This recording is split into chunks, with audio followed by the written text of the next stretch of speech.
حضور فرماتے ہیں سارے نبی ستائے گئے، میں سب سے زیادہ ستایا گیا۔ حضور فرماتے ہیں سارے تڑپائے گئے، میں سب سے زیادہ تڑپایا گیا۔ حضرت سلمان فارسی فرماتے ہیں نبی پاک کا چہرہ مبارک بھوک سے اترا ہوا تھا، نبی پاک علیہ السلام کو شدید بھوک لگی ہوئی تھی۔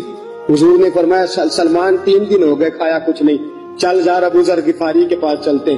فرمایا ابو ذر غفاری کے باغ میں گئے، جاتے ہی میں نے حضرت ابو ذر غفاری رضی اللہ تعالیٰ عنہ کے باغ میں جاتے ہوئے جناب عثمان غنی کو بھی لے لیا، جناب ابو بکر عمر و علی کو بھی لے لیا۔ پہنچے، جا کے میں نے کہا کہ ابو ذر 3 دن ہو گئے نبی پاک نے کھایا کچھ نہیں، 2 جہاں کے شاہ ہیں پاس کچھ رکھتے نہیں، 2 جہاں کی نعمتیں ہیں ان کے خالی ہاتھ میں، فقر اختیاری ہے، نبی پاک نے خود اس کو اختیار فرمایا، 3 دن سے کھایا کچھ نہیں۔ فرماتے حضرت ابو ذر رضی اللہ تعالیٰ عنہ کی آنکھوں میں آنسو آ گئے، کہنے لگے یار مجھے پتہ ہی نہیں، کسی نے بتلایا ہی نہیں، میں تو سویرے بھی پیٹ بھر کے روٹی کھائی اور حضور اس عالم میں۔ فرماتے ہیں گھر گئے، ایک بکری تھی اس کو ذبح کیا، اپنی بیوی سے کہنے لگے جلدی جلدی روٹیاں پکا، جلدی جلدی سالن پکا، مجھے پتا مصطفیٰ نے 3 دنوں سے کھایا کچھ نہیں۔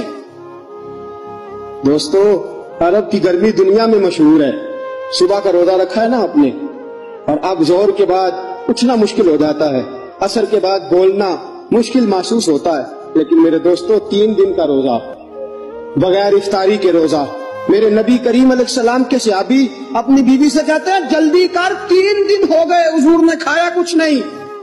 آپ کی بیوی نے جلدی سے روٹی پکانی شروع کر دی، سالن تیار۔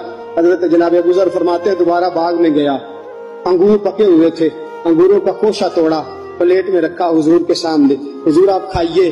اتنی دیر میں روٹیاں پک کے آ جاتی ہیں، سالن پک کے تیار ہو جاتا ہے۔ فرمایا حضور ایک کھجور اٹھاتے منہ میں رکھتے ہیں، پھر بڑی دیر سوچتے رہتے، پھر ایک انگور اٹھاتے منہ میں رکھتے، بڑی دیر سوچتے رہتے، پھر ایک انگور اٹھاتے۔ بڑی مشکل سے 2-3 انگور حضور نے کھائے اور گہری سوچ میں حضور رہے۔ فرماتے ہیں اتنی دیر میں روٹیاں پک کے آ گئی، سالن میرے نبی پاک کے سامنے آیا۔ جب روٹیاں پک کے آئیں، سالن سامنے آیا، حضرت سلمان فرماتے ہیں حضور نے ایک روٹی اپنے ہاتھ پہ رکھی، 2-3 بوٹیاں اٹھا کے رکھی، چاروں کونوں سے روٹی لپیٹ کے حضرت سلمان کے ہاتھ میں دے دی۔ فرمایا سلمان جا فاطمہ کے گھر دے آ، میں نے 3 دن سے کچھ نہیں کھایا، فاطمہ نے 7 دن سے کچھ نہیں کھایا، میری بیٹی فاطمہ 7 دن ہو گئے سیدہ بھوکی ہے۔ تو عزت والے نبی کی عزت والی بیٹی 7 دنوں سے گھر میں بھوکی بیٹھی ہے، وہ شکایت نہیں کرتی، وہ لبوں سے بولتی کچھ نہیں، وہ جانتی ہے میرا باپ دین کی تبلیغ میں نکلا ہے۔ میرے رسول پاک صلی اللہ علیہ وسلم نے فرمایا گھر جا